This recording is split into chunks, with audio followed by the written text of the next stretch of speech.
Okay, so I was all set to try to do a test of live streaming today, but unfortunately, I guess I don't yet qualify for that. And according to YouTube, let's see here, I need video verification. Um, it says, and one of these, and I have channel history checked, and yet it's denying me the ability to do a live stream right now. So, and it says advanced features enabled. Anyway, for whatever reason, I'm not actually getting the ability to do a live stream. So, anyway, we'll just close that. So I am testing out software. Actually, that's how this whole YouTube channel began, was testing out software. And because I recently put out the Beginner's Essentials book, video book, I have book on the brain. I released that a couple of days ago. It occurred to me, what else do I know of that I have in my little collection that might be useful for beginning role players? And then it occurred to me that maybe something to help people understand the whole background of how old school, it's different from what exists now and what people may be familiar with. Oh, I'm going to close that. It was Friday, and Solace Upstate's on Friday, so yeah. So, whoops, there's that one, and so here's a couple of books. So Chris Gonnerman, who is the creator of Basic Fantasy role-playing game, as well as Iron Falcon and author of a great number of books. And I think he also, if I read somewhere, I remember correctly, he had a version of OD&D even before either of his released ones called Project 75, which from the name, I guess, yeah, we can surmise that that was something to do with D&D circa 1975. So anyway, I haven't actually read through his. It's significantly longer than this one front and center here, written by Matthew J. Finch, who you may be familiar with as the creator of Swords and Wizardry, but also did the first draft of Osric. Before that got handed off to Stuart Marshall as editor to complete that project. In any case, I have read through this one a number of times, and I really like it. And most of all, what I can really appreciate is how condensed it is, because while 67 pages for Chris's book, I'm sure there's a ton of information in there that you couldn't possibly fit in a 13-page, well, 12-page if you take off the cover of Matt's book. It's amazing.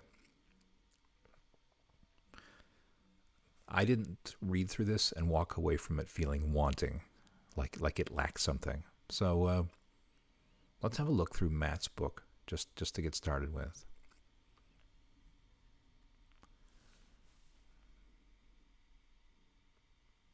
And even if 13 pages, well, 12 pages is too much, you could even give it a quick skim there and just read everything in boldface and probably even pick up some of the tenets that you might have heard used by old school gamers to describe the fundamental differences between how things are done now and how things used to be then, depending on your GM. I can tell you that I, through a combination of just seeking out the right types of games, have managed to fall into a group of people in their mid-40s to mid-50s, which is right in the sweet spot for me. So even when we're playing 5e, we can bring some of that old school feel to it, so to the best of our ability. Anyway, so I'm rambling. Pay no attention to me at all. Anyway, what I was saying is, yeah, even just reading the headings that he uses can give you a sense of stuff. So he describes things in terms of 4 Zen moments, and his first Zen moment is rulings, not rules. And that's to suggest that I think people, it's never been a thing. Okay, let's look at the other way around. It's always been a thing that rules lawyers have existed. It was a problem back in early D&D, going all the way back, which is why when I recently reread the 1981 Basic and Expert Rulebook. Actually, I've read the Basic. I haven't got through the Expert one again. Not that it's that long. But in any case, some of the ways that it explains rules, you can tell that it's added in some explanation in such a way to head off people that try to find loopholes in the way things are described, which is a danger for something like Basic, which intentionally tries to simplify the rules and get something that's very understandable that doesn't have to be a lot of pages long. But when you don't explain things to the umpteenth degree, I suppose you do open yourself up to people that really want to try to misinterpret things in a way that is unfair, unreasonable, unsporting, which is where rulings, not rules, comes in. You have to, Rule 0, I've also heard it called by Chris Kahneman and other people. Rule 0 is that the game master, the dungeon master, the referee, whatever the person is that's running the game, it's their universe. They set the rules. You can say, I'm going to do this, or I'm going to try that. But it's up to them to let you know whether that worked or not. And if you're clearly not operating within the spirit of the rules, or not taking the dungeon master's authority as the final word, I don't know. You won't be long of this game, of this gaming world, anyway. So, as is my custom in all the videos that I've done so far, I am not going to read. We're going to skim. I'm going to read headings and I'm going to react to things. Because it would take, even 13 pages would take me a very long time. Okay, well, this is neat. And this is what I've loved about a lot of old D&D editions. With the 1981 Basic and Expert, they actually had, they had one of these built in there too. A sample run-through of what interaction between the players and the Dungeon Master is like. And I think it's also in the 83 Frank Metzer Beck Me. And I really like being able to read that simple interaction. It gives you a sense of, well, and especially for a player that's never played before, what would that be like? What would it be like? So, Matt, with this, is actually trying to do both a modern style of interaction and an old style of interaction as far as what is required to try to suss out the existence of a pit trap. And basically, the expectation with modern players is that you say what you're going to do and then you roll. And you're really depending on getting a high roll to do all the work for you. Whereas, and you can see the number of digits that appear in that first paragraph there. Whereas when you go down to the second one, the pit trap old style, I don't even see a reference to a roll there anywhere. Write down in the comments if it's right in front of me and I'm not seeing it. But what the game master is doing in this situation is trying to get the player to be very specific about what they're doing and how and where. And that's I don't know. This is it harkens back to what I've said before about how some people don't remember that in RPG there is the RP and not just the G. So as much as we all enjoy rolling dice, it's a lot of fun. It's also good to actually immerse yourself in the game. Imagine yourself, you're actually in that dungeon corridor, you're in that room. You know, what do you see? You know, and ask for details. If you're not getting enough from the game master, you know, ask a question. Get them to be more descriptive. And then be very specific about what you're doing and how, where you're going, in what way, how slow, you know, because, yeah, that's the only way you'll actually ever find anything in the old style is by using your wits. It's more of it's a problem-solving exercise. It's a puzzle that you have to crack. And it's not just, I have this ability with this proficiency, and I need to roll X or higher in order to successfully find it. So, anyway. There's another one. Basically, again, it talks about, like, let's see here, Dex modifier. I'm sure it's a DC, like a difficulty class, a challenge class. Anyway, versus the old style. I'm sorry, I just my eyes were straight at the middle there, and I see John the Roguish saying, "Screw you, Frank, I roll a 2. Okay, there's some saucy language. I remember that back in the day. I always played with friends. I don't think we were ever that terse or edgy.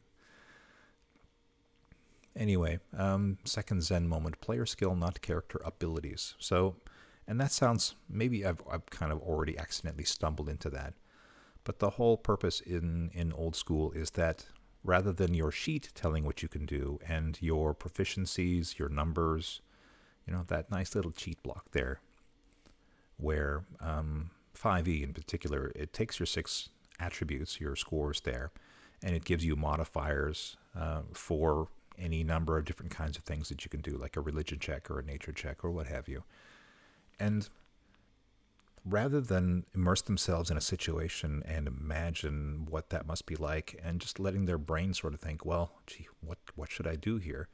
The tendency is to always go back to that character sheet first and look at your list of abilities and see which is a matching thing. Or, very common also for the dungeon master to say, to roll perception, or to roll acrobatics. Your ability to describe convincingly why you should be able to do the thing that you want to try to do and convince the dungeon master to take you seriously, like that could be a real thing that you could do, and then see if it happens. That's old school. And it's extremely common that they might just they'll roll the dice for you. They might have you roll the dice, or they might just roll something behind the screen and tell you whether it worked or not, or whether you think that it worked or not. Which it reminds me of a criticism that I've heard often leveled about Chris's book, the Basic Fantasy Role-Playing Game, and the way that it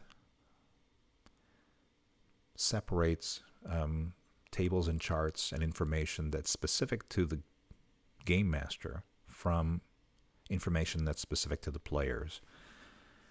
And the strange thing is that even though we still have this system of 3 core books, back in 77, the original Advanced Dungeons & Dragons Monster Manual came out, followed by the Player's Handbook in 78 and the Dungeon Master's Guide in 1979. And because there was such a wide separation there, actually in that first incarnation there was a bit more DM-related stuff in the Player's Handbook than would occur in later versions. But it's always been the intent to try to keep the player in the game as a personality that's puzzling through the things that they're being challenged with, and not to have too much access to charts and tables and be rolling too much of their own stuff. Really, as the player, as an old school player, job one is trying to not be a rules lawyer, but I don't know, a skills lawyer, a self-advocate. My thief is going to try to shimmy up that drainage pipe on the side of the building there, and because there are decorative bricks that are on that corner there, I'm going to use that as a secondary handhold, which I think should give me an advantage to increase the chances of me being successful, because I'm gripping the drain pipe with the one hand, but I'm also using those decorative stones in the corner of the building there as leverage to help pull myself up. So, and then see what the dungeon master says. What did they tell you to do? Maybe they roll, maybe you roll. But the more time you spend thinking about your character as a person, as an individual, and the less you think in terms of, well, what does it say on his sheet? or her sheet. Which of my skills, proficiencies, abilities, yada, yada, yada, is a match for the thing that, the mechanical process that I'm undergoing right now. It's really clinical. And again, a lot of it is the individual style and how the game is played. I've had to make some adjustments in my communication style to satisfy the one of the dungeon masters that I see weekly. So there is sort of that working out of personalities and stuff. But anyway, I'm rambling again. Let's keep pressing through this document. You know, this will be a very long recording. I'm already at, what, almost 16 minutes, and I've barely told you anything. We're not going to even have time for Chris's book at this point. Third Zen moment is heroic, not superhero. Yeah, and again, maybe you should just watch all my videos because, or maybe, I don't know, like a lot of people that came up in the era at the same time as me, in the same age group, that were influenced by the same people and read all the same books, played the same games. We just have this impression of what role-playing is ingrained into us. So when I read heroic, not superhero, I don't even need to read that paragraph because I know that I've mentioned it before, even though my channel is like 3 minutes old. And yeah.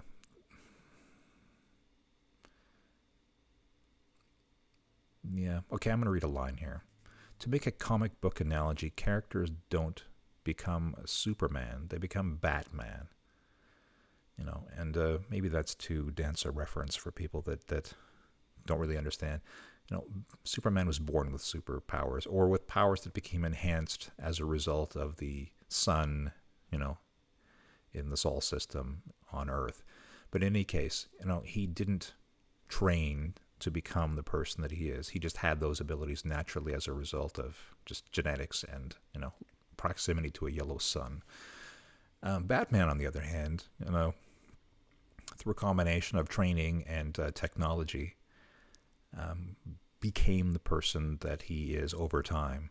And that's analogous to what the difference between 5e and any sort of OSR product, in that, for example, in 5th edition, you were very much a superhero, a beginning superhero, but a superhero nonetheless, with exceptional abilities right out of the starting gate. You're powerful. Whereas the first level OSR character is typically just a schlep that, I don't know, ran away from home. You know, took the axe that was leaning up against the shed and decided, you know, I'm going to be a monster killer.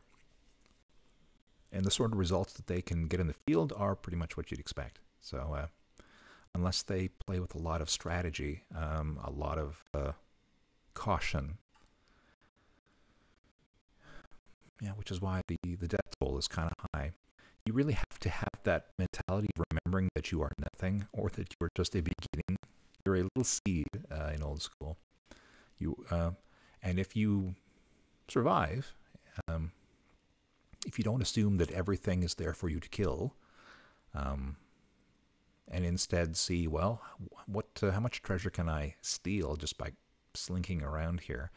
How many confrontations can I avoid by negotiating, agreeing to work cooperatively with the monster, or just pay off the monster to leave us alone, or, God forbid, run the heck out of the room. Anyway, he who fights and runs away does live to fight another day. And these people will eventually level up and become, you know, a hero, as opposed to the schmuck. Fourth Zen moment, forget game balance. Okay. There's an anticipation, and I don't think at any point the hobby didn't have some kind of game balance. The whole purpose in creating modules, as they were called, adventures, that had a rating, you know, this game is suitable for 4 to 8 players, levels 3 to 5, is to at least reduce the chances of complete total party kill by not putting a group of adventurers in a situation where they have no possible way to be victorious. Yeah. Anyway, so in whatever way that could be considered a game balance, having an estimate as to how lethal a campaign will be, an adventure will be, there's always been some game balance. But I think that's really amped up with later versions of the game, and a lot of it, I think, just has to do with the whole merging of sort of video game mentality and tabletop RPG mentality, and making that into basically a hybrid, where you're not going to die, or it's very hard for you to die, or you have like 3 lives, you know. So this is how we get to a situation where you can have a nap in 5e, a long rest or a short rest. You know, sit down for an hour and get 1 hit dice back, or grab a night's sleep and wake up from being on death's door to being ready to jump up and do jumping jacks. Yeah. Anyway, I do like video games. Not pooping on them. But I like the danger. If you can't die, if you have to roll like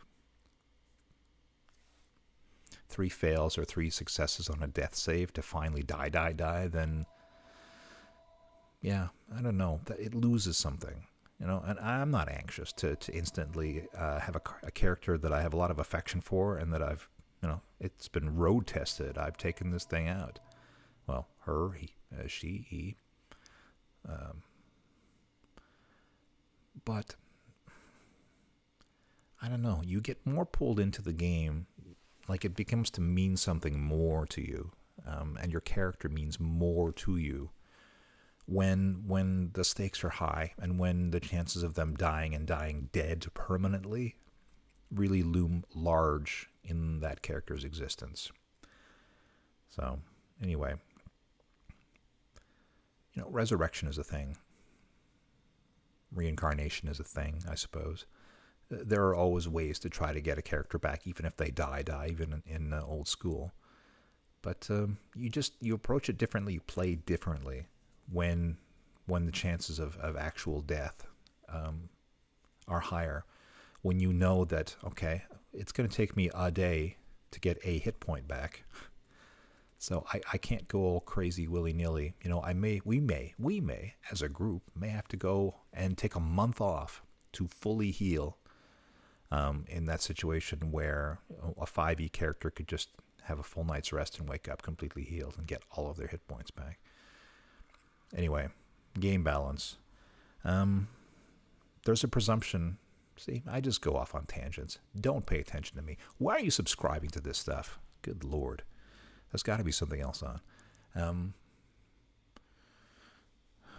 There's more of a presumption with modern incarnations of the game that there's no way, or it's extremely planned, that there's no possible way that the characters can die. Like there's a permanent safety net installed in every hallway, in every cavern, in every room of like a 5e adventure. And no such thing exists in old school. Like I said, the best you have is an estimate that X, 4 to 8 characters of levels 3 to 5 or what have you. And sometimes, yeah, that means having to bring along some NPCs and cut them in for a share in order to have enough bodies, and not just people there that you're hiring to carry your treasure, but people that will fight because you have cut them in, as a partner, in return for their service, to make sure that you have greater chance of emerging alive from this module adventure. Anyway, so I don't know. It's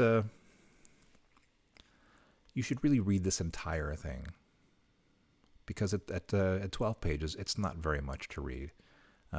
wow. Or, look, there's some tips. We could have skipped all the way to page 7. Bless you, Matt. You're such a great guy. Tips for players, 9 things. And number 7 is similar to what we were just talking about. Hire some cannon fodder. Don't let the cannon fodder start to view you as a weak source of treasure. So bring along some NPCs, bring along some, I don't know, some disposable heroes, as Metallica once wrote on an album. You know, vinyl things, discs, they spun around. Needle would read them. Anyway, some good tips in here. You know, check in with the grizzled one-armed guy at the tavern. Yeah, okay. Well, I think a lot of people, we're still doing the you meet in a tavern thing. Ask questions about you see. Look up. Ask about stonework. Yeah, okay. Read all of that. I'm not reading it all. Tips. Oh, good.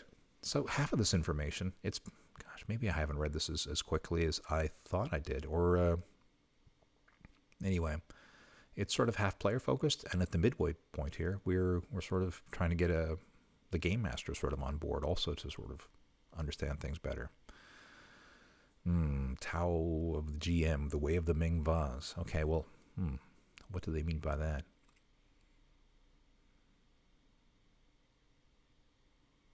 Yeah. So if you got a choice between going safe and going planned, embrace chaos. Okay, I understand that. There's a temptation, I guess, with DMing, and I was a DM way back in the day. Shortly after I was a player, I realized that I wanted to be on the other side of the table. So, and that's where I got the basic set in 81. I didn't put an intense amount of planning into it. I think I had, for my first thing, I think I may have made my own adventure, and I had 7 rooms or something. And I just winged it. The idea that you can ever be 100% sure of what your players are going to try to do is fallacy. It's fantasy. How many more words can I come up with in a row? Anyway, yeah. So have some. Don't try to railroad. Don't do that. Please don't do that. Have a general idea of where characters might go, but also be ready to do your whose line is it anyway style improv and just kind of roll with it when someone throws something at you or suggests something or goes somewhere. Your job as a dungeon master is to basically just not even let on that you weren't prepared for this and just have the ability to just pull something out. Even if you're just making it up as you go along completely, as long as it comes across with confidence. And this is the sort of thing that you only get better with repetition. This is why TSR realized that they could make money putting out adventures, is because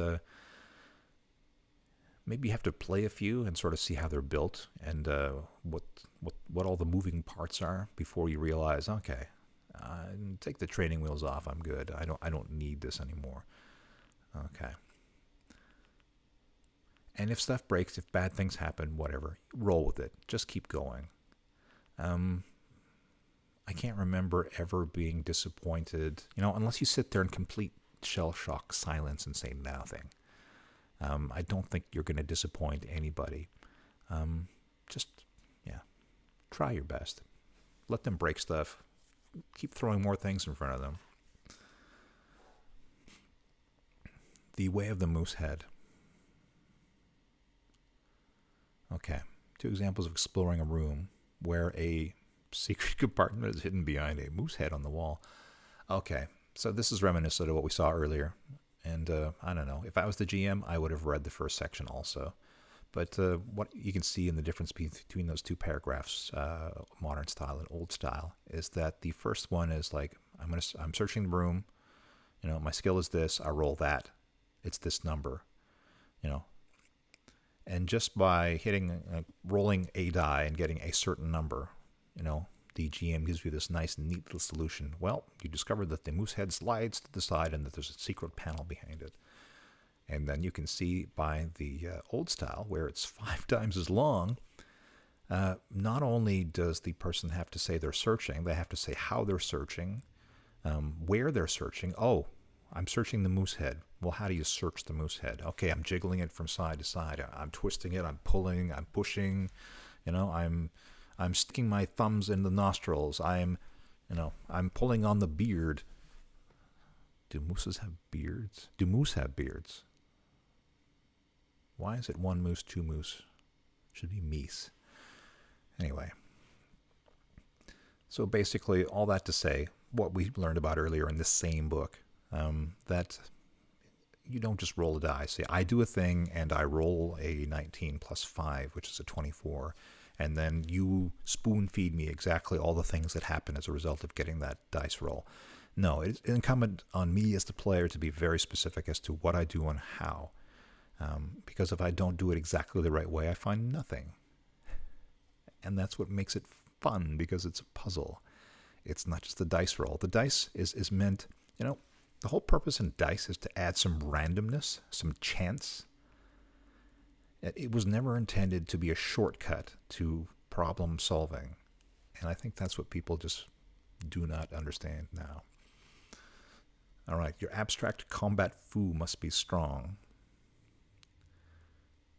And he says, wow, I'm actually reading some of this stuff. It's boring to have a series of I roll a 20, miss, I roll a d20, hit, I roll a d20, miss, I roll a d20, miss. Yeah. So it's good, it's better when the numbers mean something. Embedded in basic fantasy role-playing game and other games is the concept that there's always a chance. There's a 1 is always a miss, and a 20 is always a hit. And it doesn't matter if the armor class of the thing is impossible under normal circumstances to be hit by this player or players. There's always a chance. It's the hero moment. It's that one in a lifetime thing. I guess unless there's some creatures can only be hit by magical weapons or only killed by silver or something like that. Like that, you could, yeah, that could be a stopper for it. But under any normal circumstances, if it's just an imbalance in power where this thing has an amazing armor class, and you're some schmuck with like a +2 dinner fork, that you stole off the mantelpiece. You roll a 20 and you hit. It doesn't matter that you had a +2 on the dinner fork. You hit. you had that 5% chance and you nailed it. So anyway, rolled a 1, your sword sticks into a crack on the floor. You rolled a 20, you spin around and gain an extra attack. You slay the orc, you kick his body off your sword, and blood spatters into the eyes of one of the orcs behind him. He's not getting an attack this round. So add some zing into it. It's 2 directions. I was saying earlier that the player has to put some specificity into what they're doing and how they're doing it. But it's also incumbent on the GM to do the same in return. Talk back to them. Make it put in that same effort describing what happens and how. When they say what they're doing and how. And it just makes it way more interesting when they do the strange thing that you could never have possibly anticipated and planned for in your prep. Anyway, I have a barking dog that's needing to go out, and I can see it's almost 8 o'clock, and I actually have somewhere else to go. So maybe we'll put a pin in it for here. So again, and gosh, we almost got there. Almost got there. Anyway, the title of this is A Quick Primer for Old School Gaming. Type that into a search engine. It's by Matthew J. Finch and Mythmere Games, 2008. Well, it's a bit old now, a bit long in the tooth, but you know what? Seeing as we're talking about stuff that came out in the mid-70s, this is timeless. This is ageless. It's better than Encyclopedia Britannica, if kids even know what that is anymore. Anyway, it's authoritative. It's useful. Read it. Chris, I'll get to your book next time.